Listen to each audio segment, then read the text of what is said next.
തിരുസഭ 74. All glory be to the Father, and to the Son, and to the Holy Spirit, as it was in the beginning, is now, and ever shall be, world without end. Amen. സ്നേഹമുള്ള സഹോദരി സഹോദരന്മാരെ, ഇന്ന് നിങ്ങൾ ഓരോരുത്തരുമായി പങ്കുവയ്ക്കാൻ ആഗ്രഹിക്കുന്ന കർത്താവിൻ്റെ വചനം പ്രഭാഷകൻ്റെ പുസ്തകത്തിൻ്റെ 21-ാമത്തെ അധ്യായത്തിൻ്റെ 28-ാമത്തെ തിരുലിഖിതമാണ്. പരദൂഷകൻ തന്നെത്തന്നെ മലിനനാക്കുന്നു, അവൻ അയൽക്കാർക്ക് നിന്ദ്യനാണ്. സ്നേഹമുള്ള സഹോദരങ്ങളെ, ദൈവം ഒരുപാട് വെറുക്കുന്ന ഒരു തിന്മയാണ് പരദൂഷണം എന്നുള്ളത്.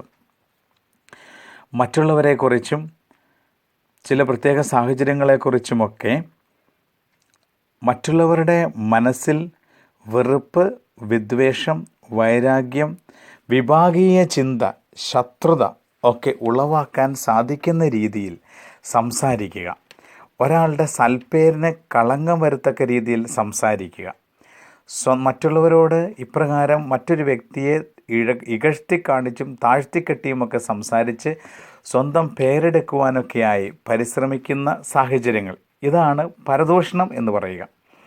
പ്രിയമുള്ള സഹോദരങ്ങളെ, ചില വ്യക്തികൾ പരദൂഷണം തങ്ങളുടെ ജീവിതത്തിൻ്റെ ഒരു ഭാഗമായി മാറ്റുന്ന ചില സാഹചര്യങ്ങളുണ്ട്.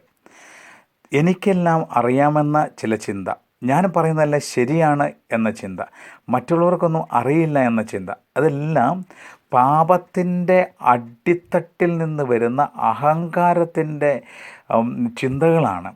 അഹങ്കാരത്തിൽ കഴിയുന്ന ഒരു വ്യക്തിയാണ് മറ്റൊരു വ്യക്തിയെക്കുറിച്ച് തെറ്റായിട്ട് സംസാരിക്കുക.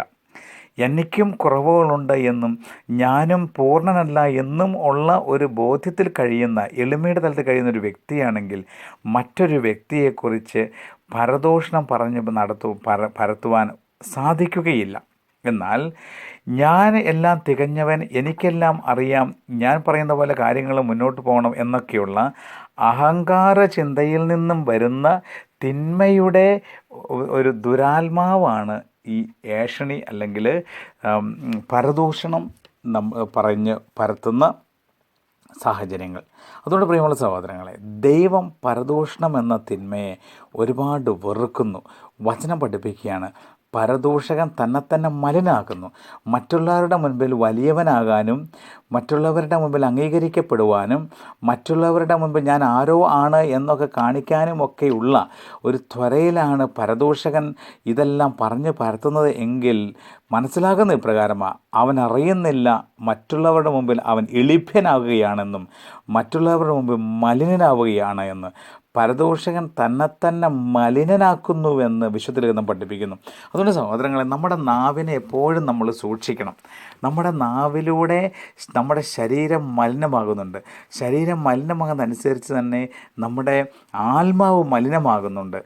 നാവ് നമുക്ക് വിശുദ്ധീകരിക്കപ്പെടേണ്ട ഒരു സാഹചര്യങ്ങളുണ്ട്. അതുകൊണ്ട് ജീവിതത്തിൽ എപ്പോഴും മറ്റുള്ളവരെക്കുറിച്ച് സംസാരിക്കുമ്പോഴും നല്ലത് മാത്രം സംസാരിക്കുവാനും നല്ലത് മാത്രം പ്രചരിപ്പിക്കുവാനുമുള്ള ഒരു കൃപ നമുക്ക് ദൈവത്തിൽ നിന്ന് നേടിയെടുക്കണം. ഇനി ഏതെങ്കിലും ഒരു വ്യക്തി ആരെയെങ്കിലും കുറിച്ച് പരദൂഷണം പറഞ്ഞു വരുന്നത് വചനം വീണ്ടും പഠിപ്പിക്കുകയാണ്.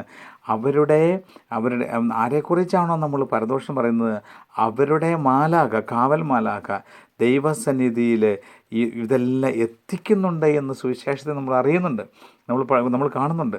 അതുകൊണ്ട് പ്രിയമുള്ള സഹോദരങ്ങളെ, പരദൂഷണത്തിൻ്റെ സർവ്വ മേഖലകളിൽ നിന്ന് വിട്ടു നിന്നുകൊണ്ട് നമ്മുടെ വാക്കുകൊണ്ട് മറ്റൊരു വ്യക്തിക്കെതിരായി ഈ ലോകത്ത് ആരോട് സംസാരിക്കുകയോ മറ്റൊരു വ്യക്തിയുടെ സൽപ്പേരിന് കളങ്കം വരത്തക്ക രീതിയിൽ നമ്മുടെ ഈ ലോകത്തെ ഏതെങ്കിലും രീതിയിൽ നമ്മൾ സംസാരങ്ങൾ നടത്തുകയോ അതോടൊപ്പം തന്നെ എൻ്റെ സ്വാർത്ഥ താല്പര്യങ്ങൾ സംരക്ഷിക്കാൻ വേണ്ടി മറ്റുള്ളവരെ കരുവാക്കുകയോ ചെയ്യുന്ന ഏതെങ്കിലുമൊക്കെ സാഹചര്യങ്ങളിൽ കടന്നു പോകുന്നുണ്ടെങ്കിൽ മനസ്സിലാവുക, ഇന്നല്ലെങ്കിൽ നാളെ നമ്മൾ അതിനെല്ലാം കണക്ക് കൊടുക്കേണ്ടി വരും.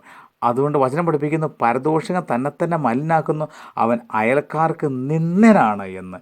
ഏത് സമൂഹത്തിൽ ഏത് വ്യക്തിയുടെ മുൻപിൽ അവൻ ഉയരാൻ ആഗ്രഹിക്കുന്നുവോ, അവൻ ഏത് തലത്തിൽ ഏത് അധികാരത്തിലിരിക്കുന്നവനായിക്കോട്ടെ, ഏതൊക്കെ സാഹചര്യങ്ങൾ കടന്നു പോകുന്ന വ്യക്തിയായിക്കോട്ടെ, അവൻ എവിടെയാണോ സ്വന്തം ഉയരാൻ പരിശ്രമിക്കുന്നത് അവൻ അവിടെ ഇളിഭ്യനായി മാറും.